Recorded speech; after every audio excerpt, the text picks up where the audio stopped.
So game week 8 is just about over, drawing to a close, and we've got to look forward to game week 9. So we're going to start by analysing my team, have a look how I did, and then moving on with that, we'll look at some players that maybe we should be looking at in the near future and going into game week 9, 10 and beyond. So if you like the video, hit the like button, subscribe if you're new, and with that being said, let's get straight into the video.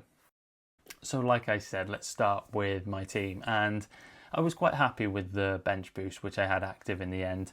Now a lot of people did have this active, and there's people who had the likes of Mukalele who did a lot better than me, but 15 points all out on a bench boost, it's better than I have done in a lot of previous seasons, so I will take it. And obviously a big part of that was Dubravka and the clean sheet against Leeds. Obviously Leeds didn't manage to get their clean sheet, so Rodon only got the 1 point and no DEFCON. Caicedo, I was a bit maybe a bit unlucky there. He started on the bench. Obviously there was that potential that he was injured, but he's had such a great run of starting games for Chelsea in the league. I think it's something like 68 games, somewhere between there. I just didn't think that was going to be broken, but it was. He came off, got a point, so at least that's a little bit of a saving grace there. Then Iliman Ndiaye, we've talked about how good this guy is for DEFCON as an attacking winger, and he did it again against Manchester City, so that was a nice little boost on that bench boost. If we talk about the starting 11 now, and David Raya and Gabriel both getting their clean sheets for Arsenal, this is exactly why I say the Arsenal double up in defence is almost, or if not already, essential for me.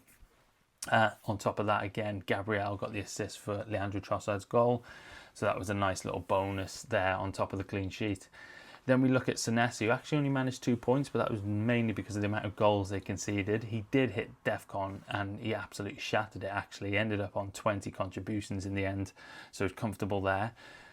Virgil van Dijk, obviously it was a tough game for Liverpool, but he did hit his DEFCON threshold, which against Manchester United, I fully expected that anyway. And then in a very eventful game, obviously the Bournemouth Crystal Palace, like I mentioned, with Senesi, Chris Richards also managed to hit 15 defensive contributions, and he got his DEFCON points as well. So very happy in general, considering the clean sheets were wiped. I was quite happy with that in defence.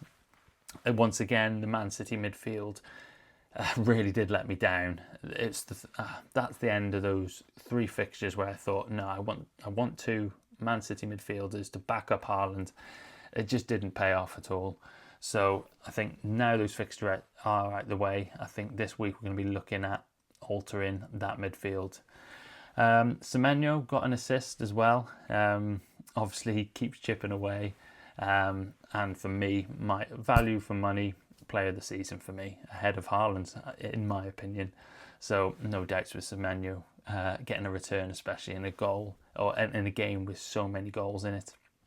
Then Gyokeres again failing to score, and that's where I talk about maybe getting rid of those Man City midfielders. I could look to get rid of Gyokeres. I've just been really disappointed with him.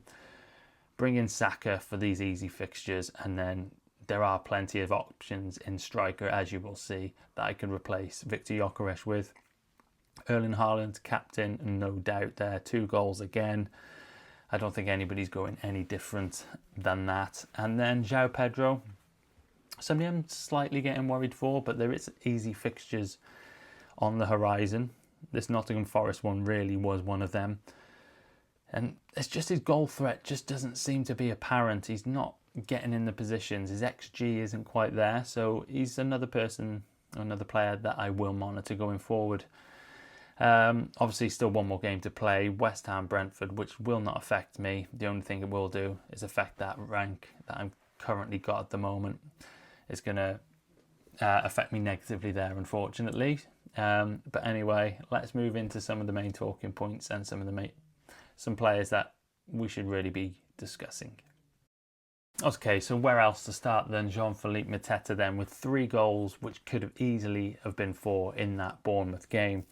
Now, that has put an incredible sort of increase onto his XG per 90. He's now at just over a goal per game, which is a pretty impressive and unsustainable output, but it's probably more than due because of the start Jean-Philippe Mateta made to the season, as I did have him at the start and he was pretty disappointing, to say the least.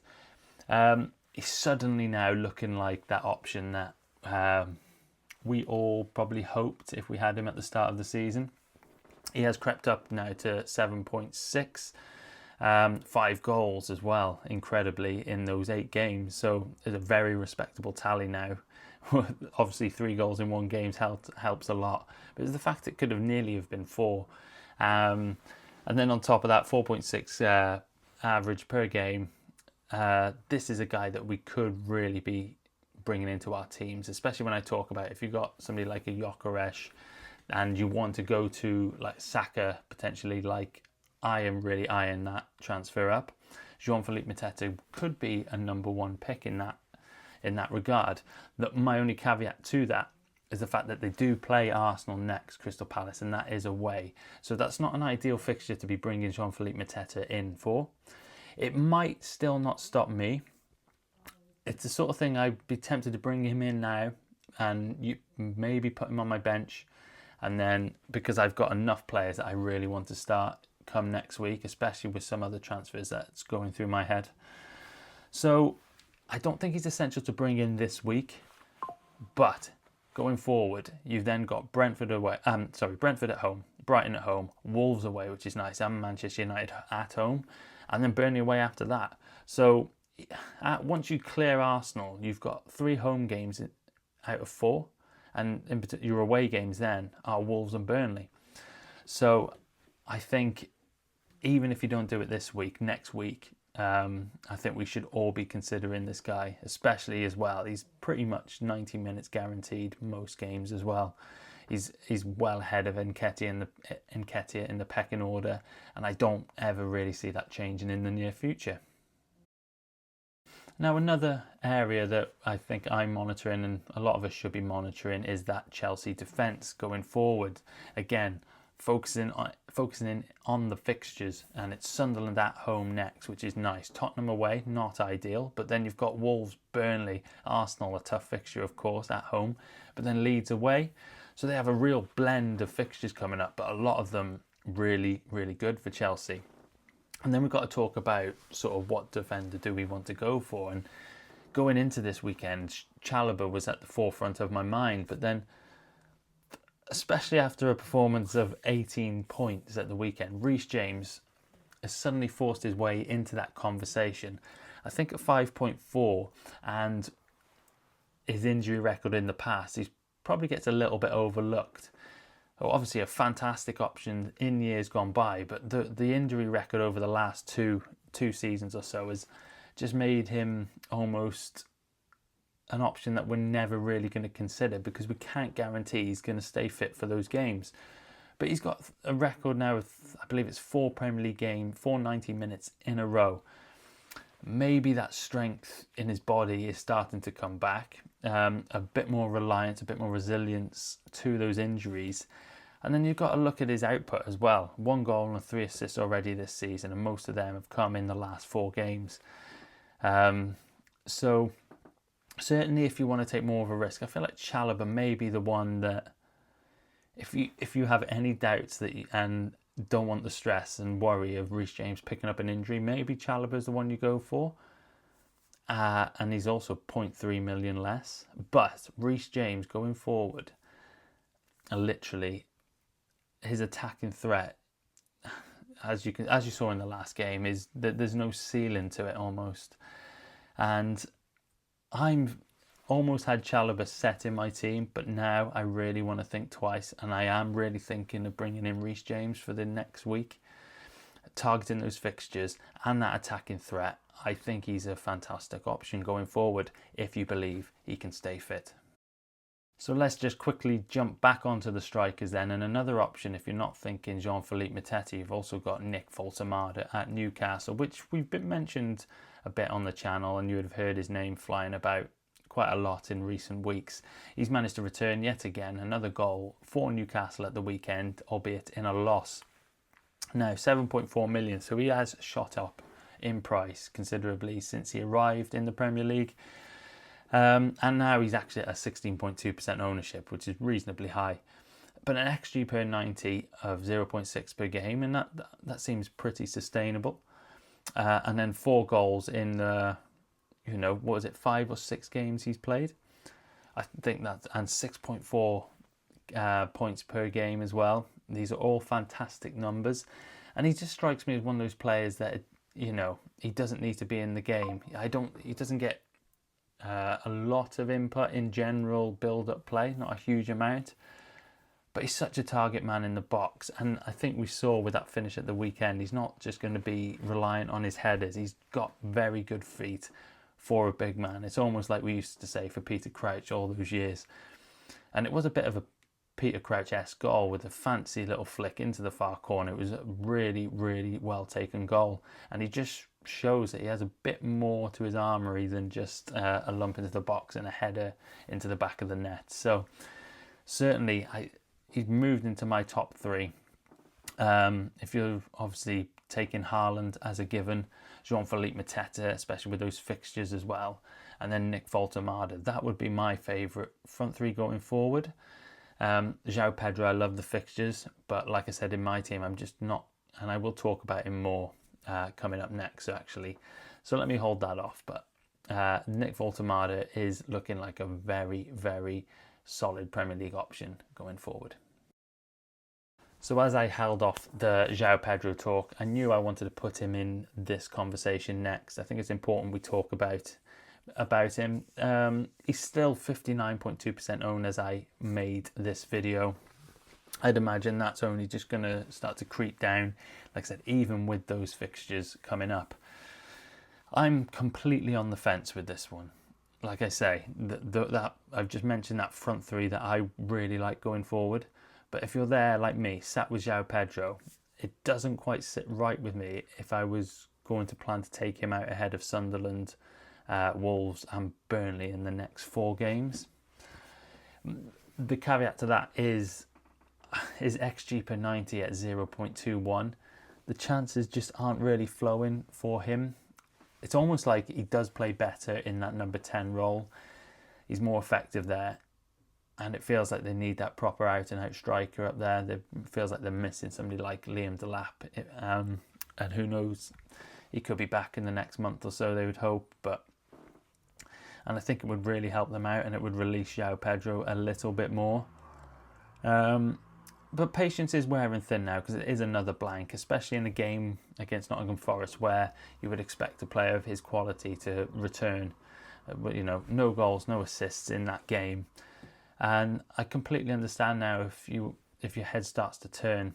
And then you can also look, like I say, especially if you need to free up a slot to bring in a defender, I feel much happier with myself if I had a Chelsea defender at this stage now than somebody like João Pedro. My faith is starting to sort of wear thin with him. So let me know in the comments what you think and what you're planning to do with him if you have him, because I'm quite interested in people's thoughts on this one. But for me, I'm very, very tempted to let him go, even with those fixtures. So a little bit of a mention for Krupi Jr. at Bournemouth after scoring 2 goals and getting his first start of the season. So that's a pretty impressive return on your first start for Bournemouth in the Premier League this season. And is he an option going forward for us? Honestly, I think not. If you are one of these people that need one of those real cheap enablers that you are going to keep on your bench, 4.5 million for a guy who's actually showing more and more promise when he plays, I think it could be a really solid option. But if you're planning on playing this guy more weeks than not, or even bringing him in certain weeks, I don't think he's the man. I think he'll be dropped to the bench as soon as Evan Nielsen's fit again. And then once again, his minutes become very limited. I think he's shown that he's more than capable to come in. And I think we might see him come off the bench a little bit earlier in games. He might get given, say, 25, 30 minutes in the second half. But going forward, as an option and as an enabler that you are going to play, I don't think this is the guy, especially as well when you look at those fixtures coming up with Nottingham Forest at home, which is probably a decent fixture. that remains to be seen, obviously, under new management, which is potentially Sean Dyche. But then you've got Manchester City away and Aston Villa away, which it isn't very appetising. So I wouldn't be rushing to bring in Group E, even as an enabler.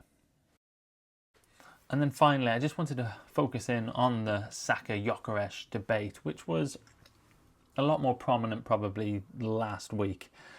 But this week again, it just sort of reiterates sort of my issues with Gyokeres, with yet again another blank in a game where you would fancy him to potentially score and maybe take the game by the scruff of the neck a little bit more. He hasn't really done that, and it just shows what a good option Saka could be, because he got DEFCON points. He didn't get an assist, he didn't get a return, but he ended up on 7 points because of his DEFCON return. I don't think any of us really saw that one coming. But it just shows in those tight games, if you had somebody like Saka, who's not only going to be on penalties as well ahead of Gyokeres, you've got somebody that could chip in with defensive contributions in those tighter, more feistier games.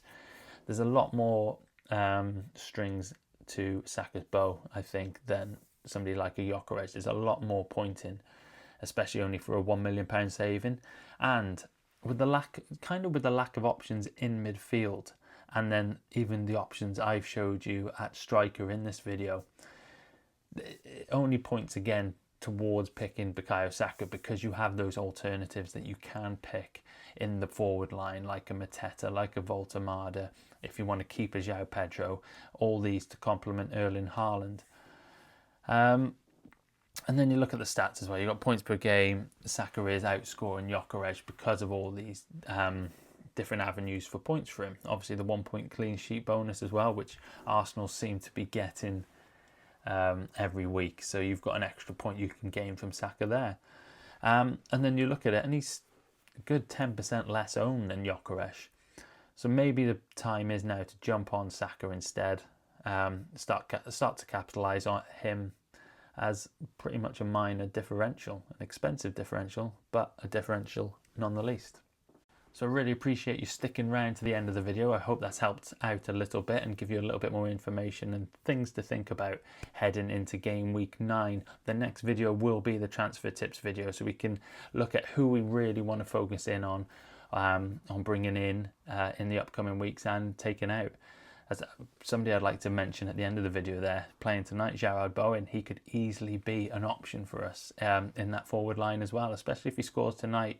He's going to be on a lot more people's radars, you can guarantee that. So anyway, if you did like the video, hit the like button, subscribe if you're new, help the channel out, it's really appreciated. It is growing now, and it's growing quite nicely, and I really appreciate everybody that's subscribed so far. Yeah. Anyway, I will see you next in the transfer tips video, and have a good day.